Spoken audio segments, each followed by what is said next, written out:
నమస్కారం. ప్రెగ్నెన్సీలో ఉన్నప్పుడు ప్రాణాయామ చేస్తున్నప్పుడు ఆల్రెడీ కొంతమంది ఎప్పుడో ప్రాణాయామాలు నేర్చుకొని ఉంటారు.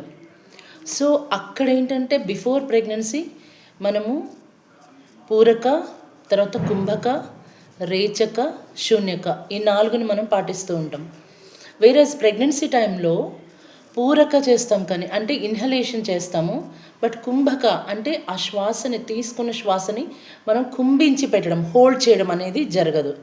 ప్రెగ్నెన్సీలో వీ డోంట్ డూ దట్.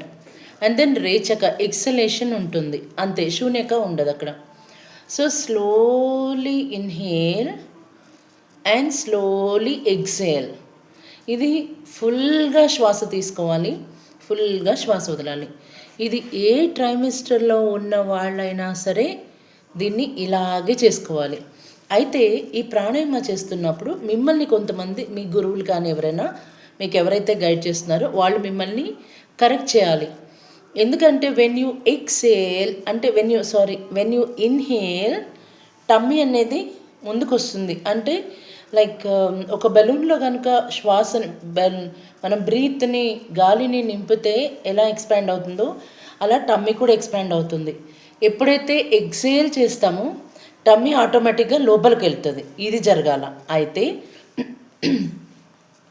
ఇంకొంతమందిలో ఎలా జరుగుతుంది అని అంటే శ్వాస తీసుకున్నప్పుడు మొత్తం ఇలా వెళ్తుంది, శ్వాస వదిలినప్పుడు ముందుకు వస్తుంది.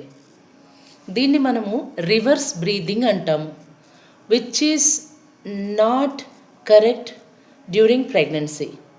ఇది బాగా గుర్తుపెట్టుకోండి. When you inhale tummy will expand.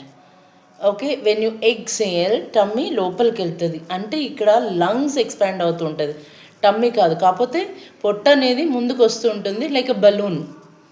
So ఇలా జరిగితే కనుక దట్ ఈస్ కరెక్ట్. అందుకని మీరు ప్రాణాయామ చేసేటప్పుడు ఇన్హేల్ అండ్ టమ్మీని ముందుకు తీసుకురండి, అండ్ ఎక్సేల్ టమ్మీని లోపలికి తీసుకొని వెళ్ళండి. Next point, while you are practising pranayama close your eyes. ఆ పొజిషన్ పెట్టిన తర్వాత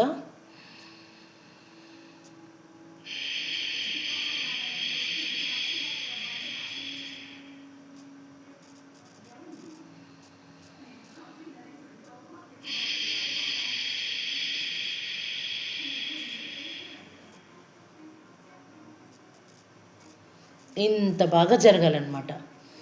ఇంత స్లోగా ఫుల్గా ఇన్హేల్, ఇంత స్లోగా ఫుల్గా ఎక్సేల్, ఇంత నెమ్మదిగా జరగాలి. అండ్ మనం కళ్ళు మూసుకొని ప్రాణాయామ చేస్తాం కాబట్టి